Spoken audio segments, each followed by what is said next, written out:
ठीक है। हाँ, क्या लिखते हैं जी? we will have less dimensions to discuss, we would have to be particular about women. Oh yes, you're absolutely right, Harish. Okay जी, I am sure कि white board आपके पास जो है वो विजिबल है। चलिए अब हम जो है वो अपनी डिस्कशन को आगे बढ़ाते हैं। अच्छा जी पार्टिसिपेंट्स, तो हम बात कर रहे थे कि इंटरनेशनल और डोमेस्टिक इश्यूज दोनों आपके पास आते हैं। तो होता क्या है कि आपको पाकिस्तान से क्वेश्चंस लाजमी आएगा, so there is no need to worry about कि आप उस चीज पर परेशान हो जाएं कि पता नहीं पाकिस्तान का या डोमेस्टिक लेवल पर पे मुझसे कुछ पूछा जाएगा कि नहीं पूछा जाएगा। सो ये लाजमी होगा। उसमें आपको रिसेंट जो टॉपिक्स हैं, कुछ टॉपिक्स हम भी आपको प्रोवाइड कर देंगे। इकोनॉमी है, फॉरेन पॉलिसी है, किसी पे भी आ सकता है। ऐसे के अंदर जो ट्रेंड है वो तब्दील होता है ऐसे के अंदर 2016 के बाद। 2016 के बाद ऐसा क्या हुआ, what happened after 2016 that the trend in English ऐसे कंप्लीटली चेंज। अगर हम दो चीजों को, दो पेपर्स को उठा के देखें, if you just look the paper of 2017 and 2022, मैं 2022 केपीपीएससी की बात कर रहा हूँ, Khyber Pakhtunkhwa public service commission के पीएमएस के पेपर की मैं बात कर रहा हूँ, उसको उठा के देखें, आपको पता चल जाएगा कि एग्जामिनर ने कुछ नया करके दिखाया है, कुछ नई चीजें उसने की हैं। उसने देखा कि दुनिया में तरक्की होती चली जा रही है, वो भी कुछ नया करके आपको दे रहा है। अब नया करके क्या दे रहे हैं? पहले क्या होता था, एक सिंगल टॉपिक आया करता था, किसी जमाने में एक सिंगल टॉपिक दिया करता था। मान लीजिए कि उसने क्लाइमेट चेंज के ऊपर आपसे पूछ लिया, मान लीजिए उसने डेमोक्रेसी के ऊपर आप पूछ लिया, मान लीजिए उसने एजुकेशन जो है वो उसके ऊपर पूछ लिया। अभी के जो टॉपिक हैं वो जरा मुलाहिजा फरमाइए। democracy and illiteracy move together। जरा मुझे बताइएगा, क्या ये एक सिंगल टॉपिक है इसके अंदर, या आपको वो कोई डबल टॉपिक्स नजर आ रहे हैं? क्या ये एक सिंगल टॉपिक है या डबल टॉपिक है? Democracy and illiteracy move together. बल्कि क्वेश्चन मार्क में खत्म कर लेता हूँ, एक और टॉपिक को जो जरा देखने की कोशिश कीजिएगा। मिसाल के तौर पर, classrooms decide the future of the of a nation. जी पार्टिसिपेंट्स, 1 2, अगर डबल आपको लग रहा है तो 2 लिखेंगे, सिंगल लग रहा है तो सिंगल लिखिएगा। वंस अगेन आप इसमें देखते हैं कि उसमें वो ब्लेंड कर रहा है, इसके अंदर जो है वो दो टॉपिक्स को वो इकट्ठे लेकर चल रहा है, क्लासरूम एजुकेशन की बात कर रहा है और फ्यूचर के साथ जो है वो उसको आपको लिंक करना है। ये एक वेकअप कॉल है आप सबके लिए, ये उन तमाम के लिए वेकअप कॉल है जिन्हें ये लगता है कि कॉम्पिटिटिव एग्जाम्स के अंदर शायद वही सारी की सारी चीजें जो हैं जो इससे पहले हम जो है वो लिखते चलते आए हैं, उन्हीं से हम उन्हीं को कवर करते चला जाएंगे। केपीपीएससी का पेपर जो है वो एक दफा देख लीजिएगा, जिन्होंने नहीं देखा उनको काफी आंसर्स और आइडियाज मिल जाएंगे।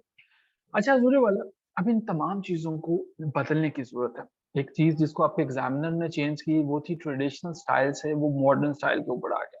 अब ये जो मॉडर्न स्टाइल है ये है क्या? इसका मतलब है आपको दो दो टॉपिक्स को भी एक साथ लेकर चलना पड़ सकता है, और उसके लिए आपको जरूरत पड़ेगी आपकी प्रैक्टिस की, आपकी प्रैक्टिस की जरूरत पड़ेगी। एग्जामिनर पेपर बनाने वाला बिल्कुल आजाद है कि वो कोई भी टॉपिक ले ले।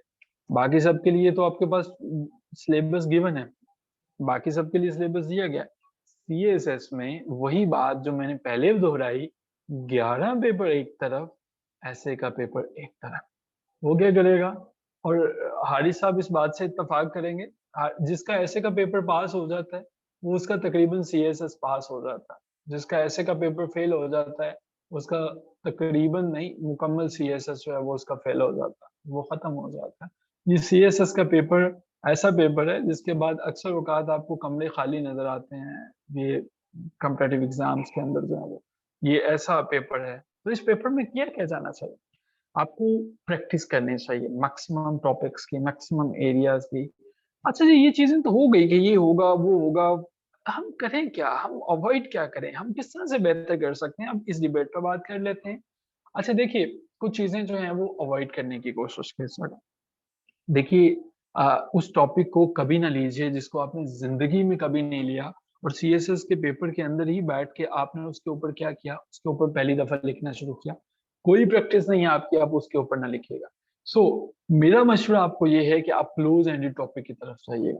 क्लोज एंडेड टॉपिक की तरफ इसलिए आप जाएंगे जब जो है वो आप क्लोज एंडेड में रहेंगे, आप लिमिटेड वे में बात कर सकते हैं। वैसे ये मेरा मशवरा इसलिए भी है उन लोगों के लिए जो कि क्लोज एंडेड को हैंडल कर सकते हैं, ये मेरी चॉइस हो सकती है, आपका इससे मुत्तफिक होना कतई जरूरी नहीं है। आप ओपन एंडेड की तरफ भी जा सकते हैं। ओपन एंडेड जो है बेसिकली वो मांगती है आपसे विजन मांगती है। ओपन एंडेड का मतलब ये है कि आपने मल्टीपल डायमेंशंस को लेना है, आपकी रीडिंग जो है वो काफी वसी होनी चाहिए। ओपन एंडेड से मतलब ये है कि आप जब बात कर रहे हैं तो आपको उस इश्यू की कंप्लीटली अंडरस्टैंडिंग होनी चाहिए। होनी तो क्लोज एंडेड में भी चाहिए, लेकिन ओपन एंडेड में आपको आर्ग्यूमेंट जरा ढंग से और स्ट्रॉन्ग देने होते हैं। क्लोज एंडेड में आप अपने एग्जामिनर को अपनी डोमेन के अंदर जो है वो फिट कर सकते हैं। जैसा कि मैंने पहले अर्ज किया, आउटलाइन आपके पार्ट का हिस्सा नहीं है। पेपर को चेक करते हुए आपका एग्जामिनर जो होता है वो कुछ चीजों का ख्याल रखता है। एग्जामिनर की जो की होती है, 3 चीज़ों को वो देखता है। सबसे पहले वो देखता है आपका कंटेंट क्या है। सो ये जो कंटेंट आप उसे दे रहे हैं, ये क्या है? कंटेंट इम्पोर्टेंट है, अहम है, इतना अहम है। अगर हम 100 में से इसको नंबर देना चाहें तो शायद मैं को 40 मार्क्स आपके कंटेंट के पुट करूँगा, और तकरीबन ऐसे ही हैं कॉम्पिटिटिव एग्ज़ाम्स के अंदर, इतने ही नंबर आपके कंटेंट के होते हैं। कंटेंट के बाद दूसरे नंबर पे आती है आपकी लैंग्वेज, बड़ी इम्पोर्टेंट है लैंग्वेज। अब लैंग्वेज के अंदर ग्रामर भी आ जाती है, आपकी वोकैब्युलरी भी आ जाती है, स्पेलिंग्स भी आ जाते हैं और बहुत सी चीज़ें आ जाती हैं। ये 30 मार्क्स आपके लैंग्वेज के हैं। तीसरे नंबर पे आपके पास आ जाता है आपके ऐसे का स्ट्रक्चर। स्ट्रक्चर से क्या मुराद है भाई? स्ट्रक्चर किस तरह से, आउटलाइन किस तरह से लिखी, उसके अंदर किस तरह से मूव ऑन किया, जो ऐसे है तमाम के तमाम ऐसे के अंदर आउटलाइन को फॉलो भी किया या नहीं किया, ठीक है? तो ये सारी की सारी चीज़ें जो हैं वो स्ट्रक्चर के ज़िम्मे में आते हैं। याद रखिएगा, आप अपने एग्ज़ामिनर को धोखा नहीं दे सकते हैं। ये बात मैं आपको बता दूँ। अक्सर लोगों को लगता है कि आउटलाइन के अंदर वो कुछ लिख देते हैं, बाद में कुछ लिख के आते हैं और ये फ़ील करते हैं कि बस ठीक है। एग्ज़ामिनर जो है ऐसे पेपर को वो 5 से 7 मिनट पढ़ता है, उसके बाद साइड पे रख देता है। देखिए, अब हम 2-3 सिनेरियोज़ को समझने की कोशिश करते हैं। हमारे पास एक पेपर आया, कंटेंट बड़ा ज़बरदस्त है उसका, लैंग्वेज बड़ी ज़बरदस्त है, स्ट्रक्चर फ़ॉलो नहीं किया, फेल है, खत्म हो गया। ये 70 के 70 मार्क्स जो हैं वो ज़ाया चला गया। वजह क्या है? आप किसी भी इदारे के अंदर जाते हैं, किसी भी फॉर्मेट को फ़ॉलो नहीं करते हैं, उसका एक अपना तरीक़ेकार है, उसका एक अपना असूल है। फेडरल पब्लिक सर्विस कमीशन के ऐसे का एक स्ट्रक्चर है, जिसको आपने फ़ॉलो करना है, और वो स्ट्रक्चर कौन-सा वाला स्ट्रक्चर है? वो स्ट्रक्चर कहाँ से आया भई? किसने कहा कि आपने ये वाला स्ट्रक्चर फ़ॉलो करना है? वो इन्होंने यहाँ पे लिखा। हर साल आपकी आसानी के लिए ये रिपोर्ट वो आपके लिए पब्लिश करते हैं और वो आपको बताते हैं कि भाईजान हम ये चाहते हैं कि ये वाले पॉइंट्स फ़ॉलो करो, ये वाले पॉइंट्स फ़ॉलो करो, ये वाली चीज़ें जो हैं वो होनी चाहिए, कि ये कोहेरेंस होनी चाहिए, डेवलपमेंट ऑफ आर्गुमेंट होने चाहिए, क्लैरिटी होनी चाहिए, कम्प्रिहेंसिव होनी चाहिए, वगैरह-वगैरह। ये चीज़ें होनी चाहिए। नहीं, ये मुझे रिमाइंड करवा देना यार, मैं ये क्लास ज़रा ग्रुप में शेयर कर दूँ। सो ये देखिए, सो ये चीज़ें जो हैं वो सारी की सारी होनी चाहिए। अब आप जो हैं वो क्या करते हैं, हम लोग एस्पिरेंट्स को समझा-समझा के रह जाते हैं, वो नहीं मानते। उसने एग्ज़ामिनर ने लिखा, फेडरल पब्लिक सर्विस कमीशन ने अपनी रिपोर्ट में लिखा कि जनाब ये जो क्रैम्प्ड इन्फॉर्मेशन है मुझे वो नहीं चाहिए। मुझे क्रैम्प्ड इन्फॉर्मेशन नहीं चाहिए। मुझे जो है वो बुकिश नॉलेज नहीं चाहिए। मार्केट में गए, फलाने ने लिख दिया जी कि ये जो 300 हाइली सक्सेसफुल ऐसे, ये 400 ऐसे, हम कहते हैं नहीं, नहीं, नहीं यार, ये कमाल की किताब है। उसी में से आज ही ना इंडिविजुअल इवैल्यूएशन कर रहे थे, उसके अंदर उन्होंने एक ऐसे को किसी किताब से पकड़ के फॉलो किया हुआ था। अब लाइक सारी चीज़ें पता चल जाती हैं, जो सीज़न्ड एग्ज़ामिनर्स होते हैं, वो माँगता ही नहीं है, वो आपसे नहीं कहता है कि क्रैम्प इन्फॉर्मेशन दें, वो बुकिश नॉलेज नहीं माँगता है। वो कहता है कि मुझे अपनी पर्सनल फीलिंग बताइए। वो कहता है कि मुझे आप अपनी थॉट्स बताइए। वो कहता है कि मैं ये जानना चाहता हूँ कि जो बात तुम कर रहे हो, ये फीलिंग्स जो तुम्हारे अंदर हैं, क्या तुम इनको आर्ग्यूमेंट्स में बना के मुझे कन्विंस कर सकते हो? कल को तुमने सीएसपी बन जाना है, कोई अफ़सर बन जाना है, अफ़सर बनने के बाद क्या इस काबिल होगे, मजमा सामने आ गया, किसी को कुछ लिखना है, किसी फॉरेन डेलीगेशंस को लेटर्स लिखने हैं, उनके साथ अपनी फीलिंग्स को कन्वर्ट कर सकते हो। सो ये फेडरल पब्लिक सर्विस कमीशन का भाई अपना असूल है। वो कहते हैं कि कंटेंट बड़ा अच्छा है, वो कहते हैं जी लैंग्वेज बड़ी अच्छी है। अगर आपने नहीं माना स्ट्रक्चर को, हमें वो नहीं चाहिए।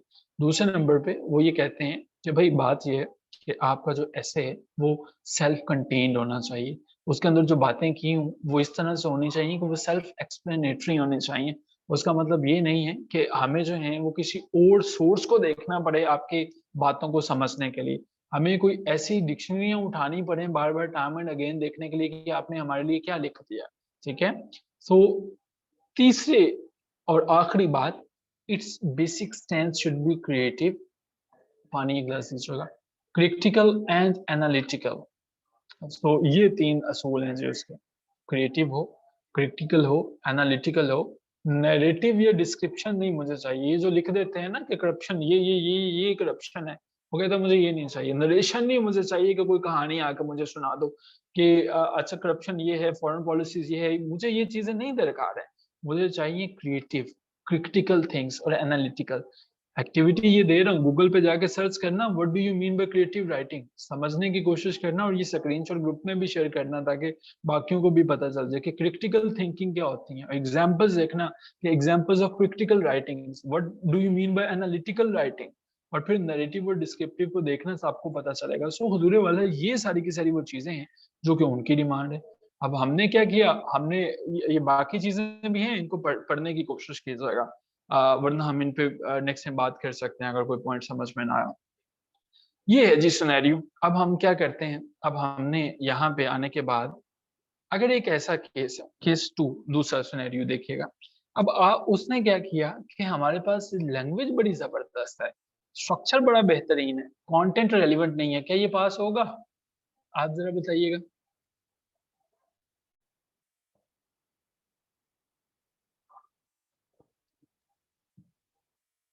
क्या ऐसे केस में ये पास होगा? डेफिनेटली नो, कभी भी नहीं पास होगा। तीसरा केस हमारे पास ऐसा है जिसके अंदर कंटेंट भी अच्छा है और स्ट्रक्चर भी अच्छा है, ग्रामर ज़रा कमज़ोर है। क्या लगता है इस केस के अंदर जो है वो पास होगा? इसमें पास होगा ये? लैंग्वेज उसकी अच्छी नहीं। नो, नो पास, यहाँ पे भी नहीं पास होगा। तीनों चीज़ों को देखने की ज़रूरत है और तीनों को मेंटेन करने की ज़रूरत है। थोड़ा-सा आगे चलते हैं। ऐसे में हमारे पास वैसे तो मार्केट के अंदर हज़ारों किताबें मौजूद हैं और जब भी आप कहेंगे कि ऐसे की टाइप्स कितनी हैं, आपको कोई हर बंदा जो है वो 20, 30, 40 टाइप्स निकाल के बना देगा कि इतनी टाइप्स हैं। हज़ूर वाला मेरे नज़दीक ऐसे की सिर्फ़ 3 टाइप्स हैं। मुझे लगता है कि आपका जो एसे है वो या तो एक्सपोज़ करता है, एक्सपोज़िटरी एसे है, आप इसे कहना चाहें तो आसानी के लिए डिस्क्रिप्टिव कह लीजिए। डिस्क्रिप्टिव ऐसे जो है, ये लिख क्यों नहीं रहा भई? इसको क्या हो गया? ज़रा ये चेक करें। हाँ, ठीक है, इट्स वर्किंग नाउ। डिस्क्रिप्टिव ऐसे है या दूसरे नंबर पे आर्गुमेंटेटिव है। आप ज़्यादा लंबी-चौड़ी बहस में मत जाइए। ये 2 तरह के ऐसे हैं जो हमारे पास ऐसे हैं। अब कहानी ये है कि हमारे पास तीसरी तरह के भी तो ऐसे हैं जिनको हम जो है वो लिटरेरी ऐसे कहते हैं या बाज़ लोग जो हैं वो उन्हें एब्स्ट्रैक्ट ऐसे कहते हैं। वो कहाँ पे जाते हैं? बिल्कुल हैं, आई एम नॉट सेइंग कि वो एग्ज़िस्ट नहीं करते हैं, वो ऐसे हैं। अगर आप गौर करें, कोई भी पेपर उठा के देखें सीएसएस का, ये जो पहले यानी कि डिस्क्रिप्टिव और आपके पास जो हैं आर्गुमेंटेटिव हैं, ये टॉपिक आते हैं कम से कम 7 से 8 टॉपिक्स होते हैं। ये लिटरेरी भी कभी 1 से 2 जो हैं वो हमारे पास आ जाते हैं, ऐसा नहीं है कि ये नहीं होते हैं। 1 से 2 जो हैं वो लिटरेरी एसेस भी हमारे पास होते हैं। अब किस पे काम करना ज़्यादा आसान होगा, 7 से 8 पे या 1 से 2 पे? किसको काम करना ज़्यादा आसान, किसमें चॉइस ज़्यादा है आपके पास? डेफ़िनेटली आप जो हैं वो जाएँगे 1 से 2 पे, यानी कि 7, 8 में आपके पास चॉइस ज़्यादा है। अब आप जो हैं वो आर्गुमेंटेटिव की तरफ जाएँगे और मेरी भी यही रिकमेंडेशन है, नंबर इसमें ज़्यादा मिलते हैं, इसकी तरफ जाइए। इन तमाम चीज़ों को समझने से पहले और आगे बढ़ने से पहले कुछ चीज़ें याद कर लीजिएगा। हमारे पास जो हमारा एसे है, इसके भी कुछ हिस्से होते हैं। अज़ूल वाला अगर मैं इसके पार्ट्स की बात करूँ, तो पहले नंबर पे इसका पार्ट नहीं है, लेकिन मैं लिखूँगा आउटलाइन। क्यों क्यों लिखूँगा? क्योंकि ये सीएसएस के ऐसे काम है, पार्ट हमारे स्टूडेंट्स को इसको फ़ॉलो करना है। कहीं ऐसा ना हो कि वो छोड़ दें। इंट्रोडक्शन वैसे इसका पहला था, लेकिन दूसरा पार्ट होगा। तीसरे नंबर पे इसके जो बॉडी पैराग्राफ्स हैं, मैं उसके ऊपर बात करूँगा और लास्ट पे मैं इसके कंक्लूज़न पे ऊपर बात करूँगा। इन तमाम के तमाम चीजों में जो एक चीज सबसे ज्यादा इंपॉर्टेंट है, थीसिस स्टेटमेंट। दो तरह से उसको जो है वो लिख सकते हो, या तो उसको बिल्कुल इंट्रोडक्शन से पहले लिखो लेकिन फिर इंट्रोडक्शन का वर्ड नहीं लिखोगे, या उसको जो है वो इंट्रोडक्शन से शुरू करो और पहले पैराग्राफ के एंड पे लिख दो। जरूरत नहीं है थीसिस स्टेटमेंट को अलग से लिखने की। थीसिस स्टेटमेंट सादा लफ्जों में बात करते हैं, आपका आइडिया है। थीसिस स्टेटमेंट आपका ओपिनियन है, आपका आइडिया है, आपका ओपिनियन है। जो थीसिस स्टेटमेंट है, आसानी के लिए समझने के लिए आपके लिए तीन चीजें जो है वो अगर आपके थीसिस स्टेटमेंट में मौजूद हैं तो इट मींस कि वो एक परफेक्ट थीसिस स्टेटमेंट है। तीन चीजें, पहली, दूसरी, तीसरी। अच्छा जी, ये जो पहली चीज मैं बताना चाह रहा हूँ ये क्या है? हजूर वाला, आपका थीसिस स्टेटमेंट जिस बारे में आप लिखने जा रहे हो, सारे का सारा जो ऐसे आपने तहरीर करना है उसके बारे में स्कोप के ऊपर बताए। वो बताए कि आपका स्कोप क्या है, वो सारी की सारी चीजें बताए, स्कोप बताए। दूसरे नंबर पे वो ये बताए कि आपकी डायरेक्शन क्या है, कौन सी डायरेक्शन को आप फॉलो करने जा रहे हो, आपके लिए डायरेक्शन कौन सी है। तो अगर आप अपनी डायरेक्शन को समझना चाहते हैं कि आपकी डायरेक्शन जो है वो परफेक्टली फाइन होनी चाहिए, तो फिर आप किसको फॉलो करोगे? आप अपने थीसिस स्टेटमेंट को फॉलो करोगे। सो आपकी जो स्कोप मैंने पहले कहा, उर्दू में उसको कहते हैं वसअत कितनी है, गुंजाइश क्या है।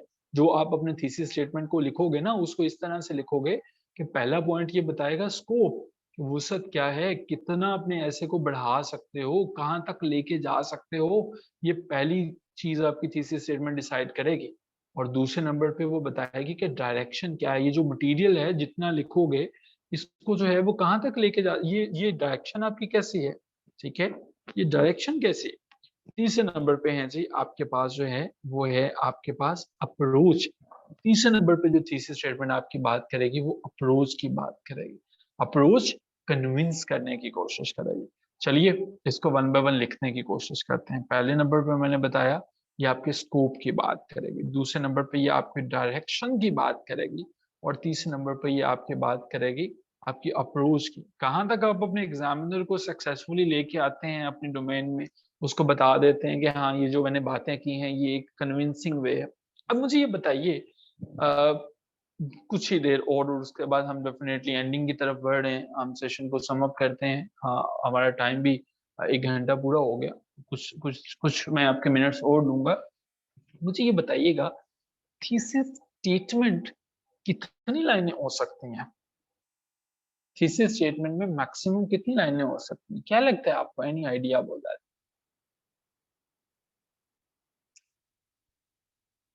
आइडियली तो वैसे ही होना चाहिए जो हाशिर ने लिखा। हाशिर ने लिखा सिंगल सेंटेंस। थीसिस स्टेटमेंट है ना कि थीसिस स्टेटमेंट्स हैं। देखिए, समझने की कोशिश कीजिए। लेकिन फिर भी मान लीजिए कि थीसिस स्टेटमेंट है, वो हमारे पास जो है वो चलें 2 से 3 लाइनें मैक्सिमम। इससे कम हो तो चलेगा, इससे ज्यादा नहीं चलेगा, इससे ज्यादा हरगिज नहीं चलेगा। अच्छा ये बताइए मुझे, ये जो थीसिस स्टेटमेंट है ये जनरल होनी चाहिए, स्पेसिफिक होनी चाहिए? थीसिस स्टेटमेंट जनरल होनी चाहिए, स्पेसिफिक होनी चाहिए? Very good. यस, आपकी थीसिस स्टेटमेंट जो है, yes it depends upon topic, but ये जनरल होनी चाहिए। जनरल क्यों होनी चाहिए? अगर आप स्पेसिफिक कर रहे हो, आप अपनी बाउंड्रीज को खुद से डिफाइन कर रहे हो। अगर आपने बाउंड्रीज बता दी, अब उस बाउंड्री से निकल नहीं सकते हो। आपने अपनी लिमिट्स को उतना ही सेट कर लिया जितना आप चाहते हो। जनरल होंगे ज्यादा आइडियाज दे सकते हो, स्पेसिफिक होंगे आइडियाज कम होंगे आपके पास जो है। ठीक है। सो अब आइडिया जो है, अब जितने भी माइंड में है वो आपने क्या करना है, थीसिस स्टेटमेंट जो है वो उस तरफ चलते हैं। अच्छा जी, 2D पिक्चर्स का तो पता ही होगा, एक जमाना था 2D पिक्चर्स चला करती थी। अब जो है वो 3D पिक्चर्स चलती हैं। एक दफा मैं सिनेमा में चला गया, मैंने उनसे कहा मूवी देखनी है, उन्होंने कहा भाई ये 3D पिक्चर है। मैंने कहा नहीं भाई, मुझे तो वैसी देखनी है कि मुझे, like I am sick of the glasses, मैं ग्लासेस यूज ही नहीं कर सकता। अब क्या हुआ, मैंने उस मूवी को वैसे ही देखा बगैर वो 3D ग्लासेस के। क्या लगता है मुझे वो व्यू ठीक नजर आया होगा? 3D ग्लासेस के बगैर मैंने ट्राई किया तो क्या मुझे वो ठीक नजर आया होगा? आपको क्या लगता है? Obviously no. जो उसके लिए रिकमेंडेड ग्लासेस थे वो मैंने यूज ही नहीं किए। अब इसी तरह से आपके पास थीसिस स्टेटमेंट में 3 डायमेंशन है, 1 डायमेंशन, 1D, 2D और 3D। अब होता क्या है? अब देखिए, मैं आपसे ये कहता हूँ कि एक थीसिस स्टेटमेंट आपने बनानी है, चलिए कोई भी बना लीजिए, डेमोक्रेसी इन पाकिस्तान के ऊपर बनानी है जी। जस्ट क्विकली कुछ सेकंड्स लीजिए, कोई भी बना दीजिए, कुछ सही कुछ गलत नहीं है, आप अपनी थीसिस स्टेटमेंट बना सकते हैं। डेमोक्रेसी इन पाकिस्तान जो है वो बनाइएगा इसको।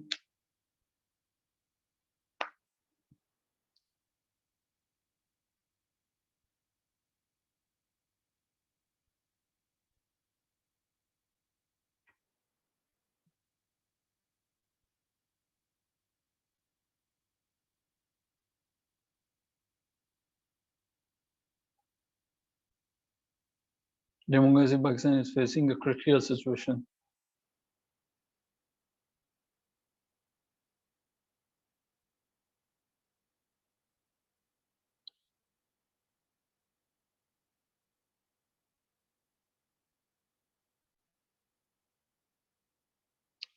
अच्छा जी, वेरी गुड आमना सैरिश, आपने एक थीसिस स्टेटमेंट दी, आपका बहुत शुक्रिया, ये थीसिस स्टेटमेंट अच्छी है। मान लीजिए मुझे लगा कि मैं democracy in Pakistan is bearing useless jolts, ठीक है, फजूल के झटके लग रहे हैं, ठीक है। Far from ideal situation, very good Sarah. Democracy in Pakistan is a far cry, ठीक है। Democracy in Pakistan is definitely has received a lot many dark past. So कुछ भी लिख सकते हैं, बल्कि आसान कर लेते हैं, इज अ फॉर क्राई, यहाँ तक मैंने लिखा। अब ये है थीसिस स्टेटमेंट। अब ये थीसिस स्टेटमेंट जो है ये है 1D, एक डायमेंशन में बात कर रही है, एक डायमेंशन में। अब मैं जितनी बात करूंगा वो मैं democracy in Pakistan is a far cry पे मैं कर सकता हूँ। ये है 1D। अब बताइएगा,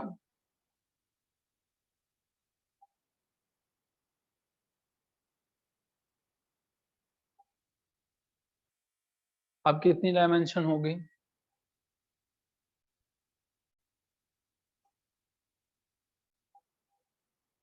जी। अब हमारे पास क्या होगी? हमारे पास कितनी डायमेंशन होगी? There are many flaws in the democracy of Pakistan, but they can be curbed if proper actions are taken for settling of the issue. ठीक है, thank you so much.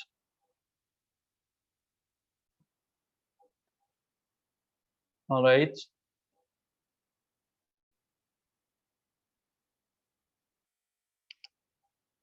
Hmm. Okay. हाँ हाशिर, अभी तो हम सीख रहे हैं ना, वो तो डेफिनेटली हम पूरे का पूरा बताएंगे, वो तो सीख रहे हैं। ये हारिस ने बहुत अच्छा लिखा, there are many flaws in democracy of Pakistan but they can be curbed if proper actions are taken for the settling of the issue. अच्छा जी, जिसमें हमने 2 डायमेंशंस को ऐड कर दिया ये 2D हो गई।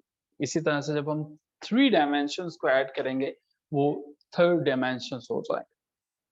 आखिरी चीज, और उसके बाद मैं क्लास को एंड करूंगा, एक चीज हमेशा याद रखिएगा, थीसिस स्टेटमेंट या तो सीएसएस को मुकम्मल करवा देगी या सीएसएस को खत्म करवा देगी।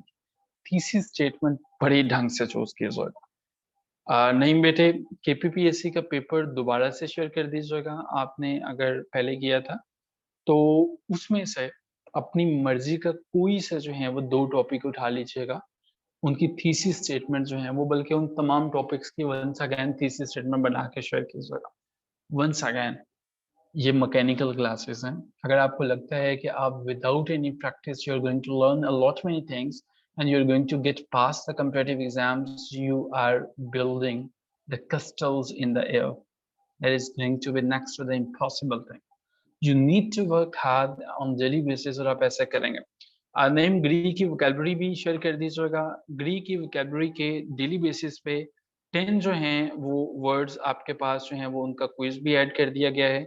उस क्विज को आप राइट आफ्टर योर क्लास जो हैं वो आपके पास क्विज ओपन हो जाएगा, आपका नेम मांगेगा, ईमेल मांगेगा, और हो सकता है रजिस्ट्रेशन नंबर भी मांग ले। उसको नेम और ईमेल को फिल करने के बाद वो ग्री की जो वोकेबलरी हैं उन वर्ड्स को आपने सेंटेंसेस के अंदर जो है वो यूज करना है। और उसको सबमिट करवा देना, ठीक है, सेंटेंसेस के अंदर यूज करना है, ताकि ये पता चल जाए कि आपका जो है वो सारे के सारे जो पॉइंट्स हैं वो क्लियर है। जी, यहाँ तक हमारी जो हम बस यहीं तक अपनी क्लास को रखेंगे। कोई क्वेश्चन हो तो क्वेश्चन पूछा जा सकता है, कोई सवाल है आपका तो पूछा जा सकता है। हम एक किताब फॉलो करेंगे, नईम एकेडमिक राइटिंग वाली बुक भी शेयर कर दीजिएगा, ताकि उनमें से भी कुछ टॉपिक्स होंगे और कुछ चीज़ें जो हैं वो हम बात करेंगे। जी, ये कुछ चीज़ें हैं, इन पे हम डेफ़िनेटली बात करेंगे, ये हमारी अगली क्लास का हिस्सा है ना। हम अपनी एक्सप्रेशन को कैसे बेहतर कर सकते हैं, 3D डायमेंशंस क्या हैं, थीसिस स्टेटमेंट पे कैसे बात करेंगे, बाकी चीज़ें जो हैं वो we are going to work on all these things, ठीक है? ये हम definitely we are going to work. और अभी तो हमने कंटेंट कैसा होगा, सिलेक्ट कहाँ से करेंगे, कौन-कौन सी चीज़ें कहाँ-कहाँ से लेंगे, किस तरह से मूव ऑन करेंगे, हमने अपने स्ट्रक्चर को कैसे बेहतर करना है, इन तमाम चीज़ों पे बात होगी, ठीक है? यहाँ तक अगर कोई क्वेश्चन है तो वो पूछा जा सकता है। यस, सारा आपकी जो आउटलाइन है वो डिपेंड करती है कि वो एक स्केलेटन को बयान कर रहे हो। उसमें अननेसेसरी जो है वो आपने उनको तूल ना दिया हो वर्ड्स को, ठीक है? अननेसेसरी स्टेटमेंट्स को लंबा ना किया हो। नॉर्मली अगर आप फ़ील करते हैं, क्योंकि जो भी आपने आउटलाइन लिखनी है, उसी को आपको जस्टिफ़ाई करना है, उसी के ऊपर आपको बात करनी है। अगर आप एक आइडियल लेंथ की बात कर लें, तो आपकी आउटलाइन मैक्सिमम 3 पेजेज़ तक होनी चाहिए, इससे आगे नहीं जाने चाहिए। लेकिन हाँ, अगर ये 2 पेजेज़ तक भी है और ये जस्टिफ़ाई कर रही है, तो ये मोर देन इनफ है। ऐसे लोगों ने भी ऐसे को पास किया जिनकी आउटलाइन सिर्फ़ 1 पेज की थी, बट 2 से 3 पेजेज़ जो हैं, वो मेरी रिकमेंडेशन होगी कि वहाँ तक रहना चाहिए। So have I answered your question, Sarah?